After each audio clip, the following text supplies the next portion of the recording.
Class 12 UP board के प्यारे विद्यार्थियों, स्वागत है आप सभी का शिवम लेक्चरर में। साहित्यिक हिंदी का पेपर है जो यूपी बोर्ड एग्जाम 2026 के लिए सबसे ज़्यादा महत्वपूर्ण है। मेरे प्यारे बच्चों, पूरा पेपर एकदम अच्छे से आंसर के साथ आपको बताने वाले हैं, तो आप लोग वीडियो को पूरा अंत तक देखिएगा।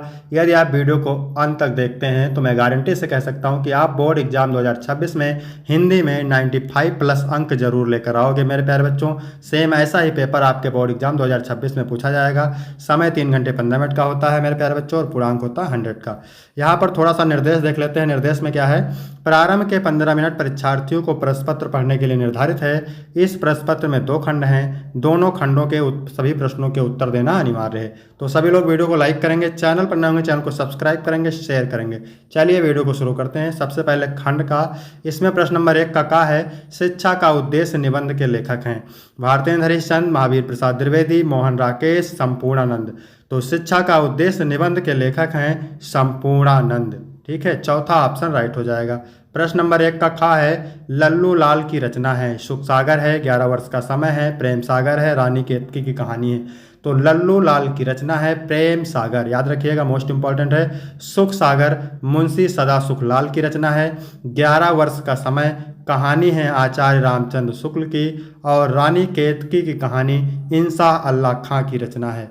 इसके बाद मेरे प्यारे बच्चों, प्रश्न नंबर 1 का ग है पर्दा कहानी के लेखक हैं प्रेमचंद, यशपाल, अमरकांत, जयशंकर प्रसाद।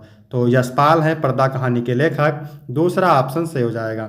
इसके बाद अगला क्वेश्चन है बाल कृष्ण भट्ट संपादक थे इंदुमती के, लहर के, हिंदी प्रदीप के, साहित्य सहचर के। तो बाल कृष्ण भट्ट हिंदी प्रदीप पत्रिका के संपादक थे, तीसरा ऑप्शन राइट हो जाएगा। ठीक है, और इंदुमती कहानी किशोरी लाल गोस्वामी की है, और इंदुमती हिंदी की प्रथम कहानी है। लहर जयशंकर प्रसाद की रचना है। साहित्य सहचर हजारी प्रसाद द्विवेदी की रचना है। इसके बाद मेरे प्यारे बच्चों, प्रश्न नंबर 1 का घ है अंगा है वासुदेव शरण अग्रवाल की रचना है। तो वागधारा मेरे प्यारे बच्चों वासुदेव शरण अग्रवाल की रचना है, दूसरा ऑप्शन राइट हो जाएगा। शेखर एक जीवनी सच्चिदानंद हीरानंद वात्स्ययन अज्ञेय की रचना है। साहित्य और समाज रामधारी सिंह दिनकर की है। बाण भट्ट की आत्मकथा हजारी प्रसाद द्विवेदी की है। इसके बाद प्रश्न नंबर 2 का है कामायनी किस युग की रचना है। तो द्विवेदी युग की है, छायावादी युग की है, भारतेंद्र युग की है, प्रगतिवाद युग की है। तो मेरे प्यारे बच्चों, कामायनी महाकाव्य जयशंकर प्रसाद की है, और ये छायावादी युग की रचना है। ठीक है, छायावादी युग की रचना है, दूसरा ऑप्शन करेक्ट हो जाएगा। इसके बाद अगला प्रश्न है द्विवेदी युग की रचना नहीं है। तो प्रिय प्रवास, भारत भारती, साकेत, तीनों रचनाएं द्विवेदी युग की हैं, छाया नहीं है। छाया जयशंकर प्रसाद की रचना है, और ये छायावाद युग की रचना है। तो चौथा ऑप्शन सही हो जाएगा। साकेत महाकाव्य मैथिली शरण गुप्त का है। प्रिय प्रवास महाकाव्य किसका है? प्रिय प्रवास महाकाव्य है अयोध्या सिंह उपाध्याय हरिओत का। ठीक है, अगला प्रश्न है तार सप्तक का प्रकाशन वर्ष है। तो ये प्रश्न खूब पूछा जाता है। तार सप्तक का प्रकाशन वर्ष है 1943। अगर दूसरा तार सप्तक पूछ ले तो उसमें 8 जोड़ देना है, हो जाएगा 1900 कितना 51। अगर तीसरा तार सप्तक पूछ ले तो 1951 में 8 जोड़ देना है, तो हो जाएगा 1959। ठीक है, और चौथा तार सप्तक पूछ ले तो 1959 में 20 जोड़ देना है, तो हो जाएगा 1979। तार सप्तक के संपादक कौन है? सच्चिदानंद हीरानंद वात्स्ययन अज्ञेय। इसके बाद अगला प्रश्न है मेरे प्यारे बच्चों, हिंदी का प्रथम महाकाव्य माना जाता है पद्मावत को, रामचरितमानस को, कामायनी को, पृथ्वीराज रासो को। हिंदी का प्रथम महाकाव्य पृथ्वीराज रासो हैं। हिंदी के प्रथम महाकवि हैं कौन? चंद बरदाई, याद रखेंगे चंद बरदाई। रामचरितमानस तुलसीदास का लिखा हुआ है। पद्मावत मलिक मोहम्मद जायसी का है। कामायनी महाकाव्य किसका है? जयशंकर प्रसाद का है। सूर्यकांत त्रिपाठी निराला की रचना है। सूर्यकांत त्रिपाठी निराला की रचना क्या है? तो मेरे प्यारे बच्चों, अनामिका सूर्यकांत त्रिपाठी निराला की रचना है, तीसरा ऑप्शन राइट हो जाएगा। परख जैनेन्द्र कुमार की रचना है। चित्राधार जयशंकर प्रसाद की है, और स्वर्णधूल सुमित्रानंदन पंत की रचना है। इसके बाद मेरे प्यारे बच्चों, प्रश्न नंबर 3 है। क्या पूछ रहा है? दिए गए गद्यांश पर आधारित निम्नलिखित प्रश्नों के उत्तर दीजिए। गद्यांश 10 अंक का होता है। ठीक है, गद्यांश के नीचे 5 प्रश्न होते हैं। तो किसी भी गद्यांश को हल करने से पहले सबसे पहले गद्यांश को पढ़ते हैं, और ये गद्यांश रिपीटेड है, हर साल रिपीट होता है, हर साल बोर्ड एग्जाम में पूछा जाता है। तो इसको आप जरूर देखेंगे, बहुत ही अच्छे से आपको बताने वाले हैं। मातृभूमि पर निवास करने वाले मनुष्य राष्ट्र का दूसरा अंग है। पृथ्वी हो और मनुष्य ना हो तो राष्ट्र की कल्पना असंभव है। पृथ्वी और जन दोनों के सम्मिलन से ही राष्ट्र का स्वरूप संपादित होता है। जन के कारण ही पृथ्वी मातृभूमि की संज्ञा प्राप्त करती है। पृथ्वी माता है और जन सच्चे अर्थों में पृथ्वी का पुत्र है। तो मैं आपको बता दूं, जहां पर दिख जाए मातृभूमि शब्द, ठीक है, राष्ट्र शब्द, पृथ्वी शब्द, जन शब्द, माता शब्द, भूमि शब्द, ठीक है, तो आप समझ जाइए कि ये राष्ट्र का स्वरूप चैप्टर से लिया गया है। ठीक है, दिए गए गद्यांश का शीर्षक एवं लेखक का नाम। तो पाठ का शीर्षक है राष्ट्र का स्वरूप और पाठ के लेखक कौन है? वासुदेव शरण अग्रवाल। 2 अंक मिलेंगे इसके लिए मेरे प्यारे बच्चों। ठीक है, इसके बाद है दूसरा प्रश्न। क्या पूछ रहा है? राष्ट्र की कल्पना कब असंभव है? तो पृथ्वी हो और मनुष्य ना हो तो राष्ट्र की कल्पना असंभव है। देखिए आपको पैराग्राफ में उत्तर मिल जाएगा। ठीक है, यहाँ से देखिए, पृथ्वी हो और मनुष्य ना हो तो राष्ट्र की कल्पना असंभव है। पैराग्राफ को आपको अच्छे से पढ़ना है, सारे आंसर आपको मिल जाएंगे, कोई दिक्कत नहीं है। फिर है पृथ्वी और जन दोनों मिलकर क्या करते हैं? तो पृथ्वी और जन दोनों मिलकर राष्ट्र का स्वरूप संपादित करते हैं, यानी राष्ट्र का निर्माण करते हैं। तो चलिए देख लीजिए इसका भी उत्तर। ठीक है, यहाँ देखिए लिखा हुआ है, पृथ्वी और जन दोनों के सम्मिलन से राष्ट्र का स्वरूप संपादित होता है।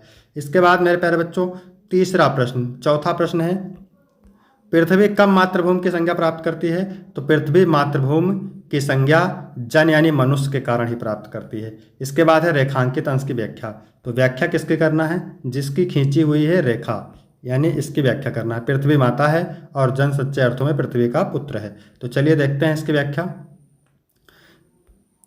जिस प्रकार माता हमें जन्म देती है, पालन पोषण करती है, हमें प्यार करती है, उसी प्रकार पृथ्वी हमें अन्न देती है। इसके धूल में हम खेल कर बड़े होते हैं, इसके हवा में हम सांस लेते हैं। पृथ्वी एक माता के ही समान हमारा पालन पोषण करती है, अतः पृथ्वी एक माता के समान है और मनुष्य सच्चे अर्थों में पृथ्वी का पुत्र है। यहाँ पर अथवा करके दिया हुआ है मेरे प्यारे बच्चों, 2 पूछता है, आपको 1 करना रहता है।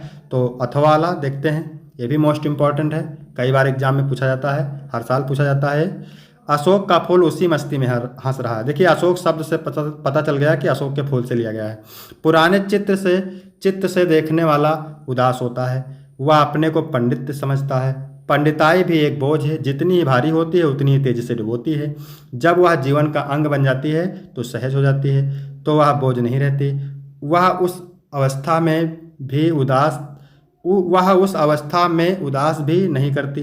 कहाँ अशोक का कुछ भी नहीं बिगड़ा है, कितनी मस्ती में झूम रहा है। कालिदास इसका रस ले सके हैं अपने ढंग से, मैं भी ले सकता हूँ अपने ढंग से, उदास होना बेकार है। ठीक है मेरे प्यारे बच्चों, तो यहाँ पर पहला क्वेश्चन देख लीजिए क्या है। उपयुक्त गद्यांश के पाठ और लेखक का नाम। तो कालिदास शब्द मिल जाए, अशोक शब्द मिल जाए, ठीक है, तो आप समझ जाइए कि अशोक के फूल चैप्टर से लिया गया है और इसके लेखक हजारी प्रसाद द्विवेदी हैं।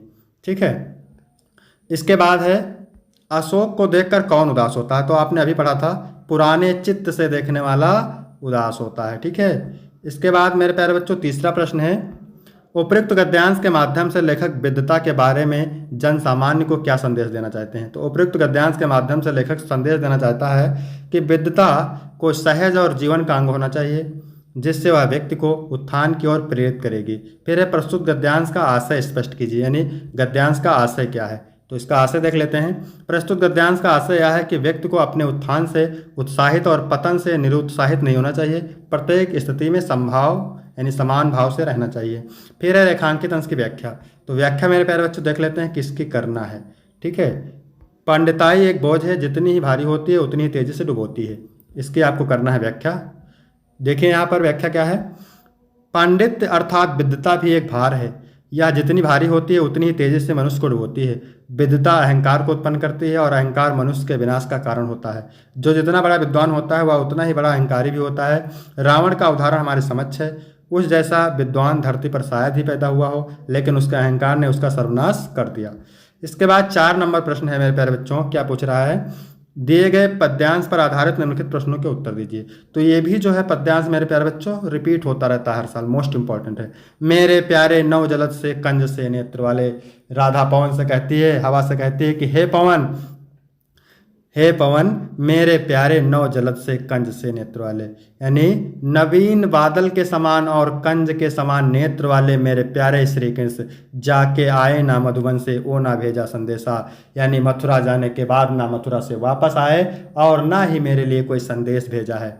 मैं रो रो के प्रिय विरह से बावली हो रही हूँ। राधा कहती है कि मैं अपने प्रियतम श्री कृष्ण के वियोग में रो रो करके बावली हो गई हूँ, पागल हो गई हूँ। जाके मेरी सब दुख कथा श्याम को तू सुना दे। हे पवन, तुम जा करके श्री कृष्ण को सारी दुख भरी कहानी मेरी सुना देना। ज्यों ही मेरा भवन तज तू अल्प आगे बढ़ेगी। राधा कहती है कि हे पवन, जैसे ही तुम मेरा घर छोड़ करके थोड़ा सा आगे बढ़ोगी, शोभा वाली सुखद कितनी मंजु कुंजे मिलेंगी, यानी शोभा प्रदान करने वाली और सुख देने वाली बहुत सारी सुंदर सुंदर लताएं मिलेंगी। प्यारी छाया, मृदुल स्वर और वहाँ की प्यारी छाया होगी और पक्षियों के चहचहाने की कोमल स्वर होगी। मोह लेंगी तुझे, वह तुझे मोह लेंगी, लेकिन तो भी मेरा दुख लख वहाँ ना जा विश्राम करना। फिर भी तुम मेरा दुख को ध्यान में रखना और वहाँ जा करके विश्राम ना करना।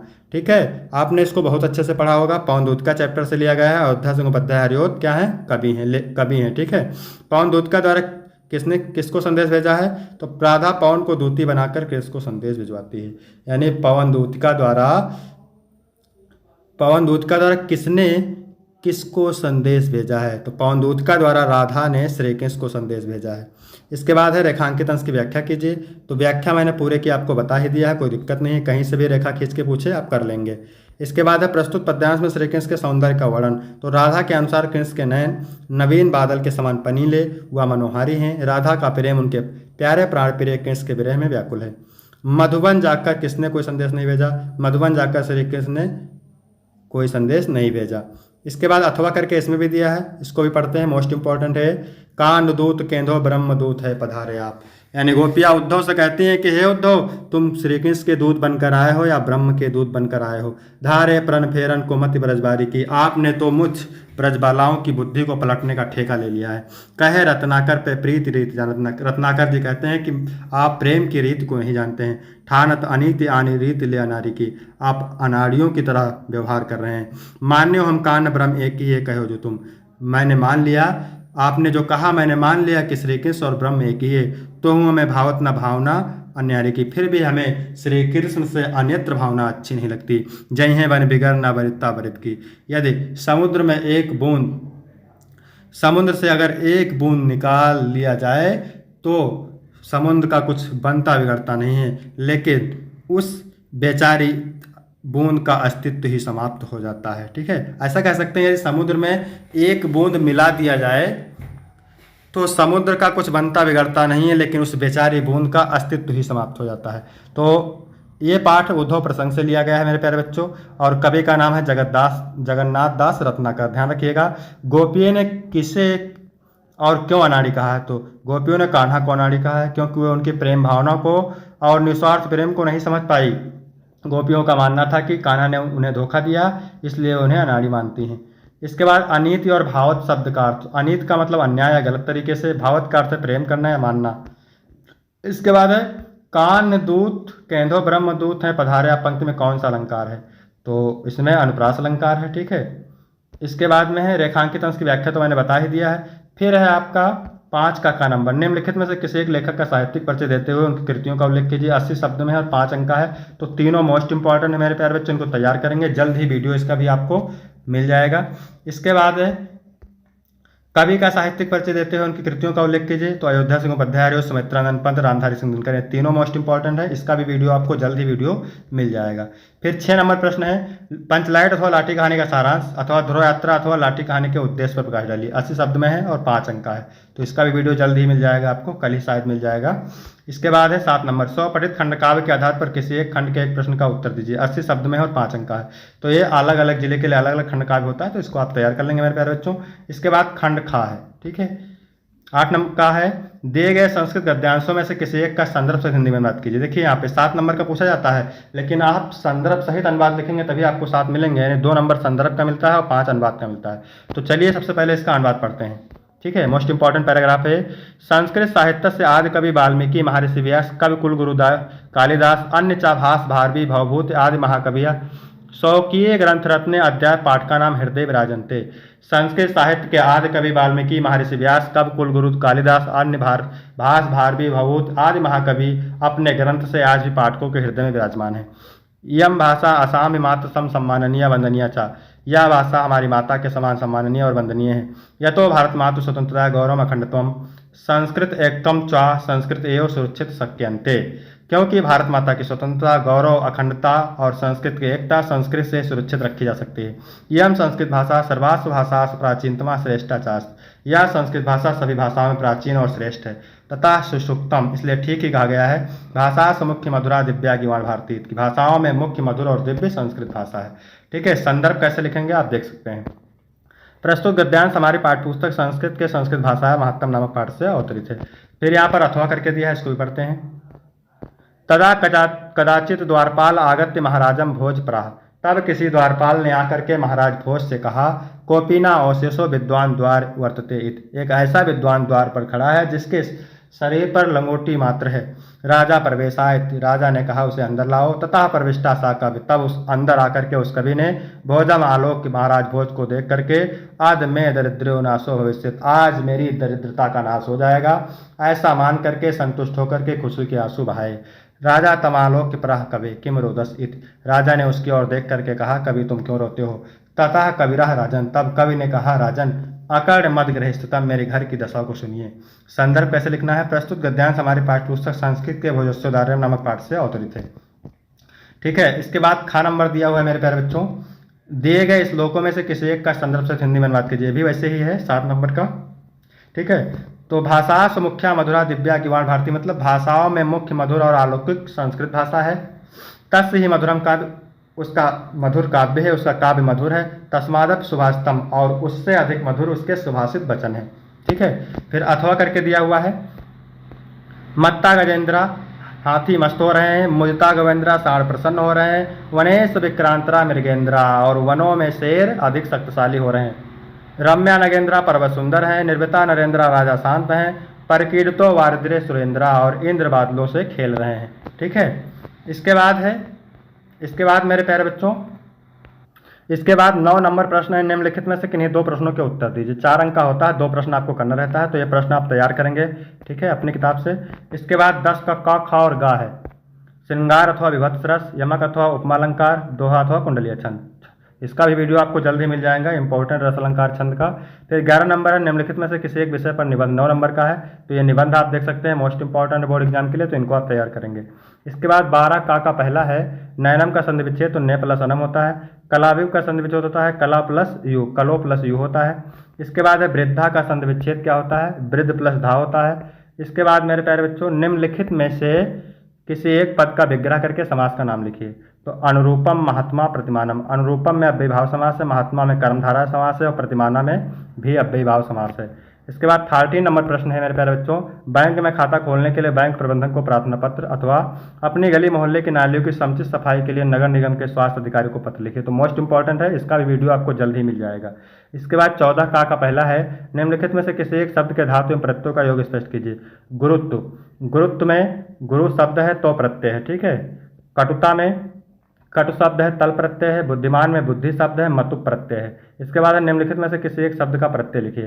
तो गुरुत्व, गुरुत्व में गुरु शब्द है तो प्रत्यय है, और बलवती में बल शब्द है, मतु प्रत्यय है। बुद्धिमती में बुद्धि शब्द है और मतु प्रत्यय है।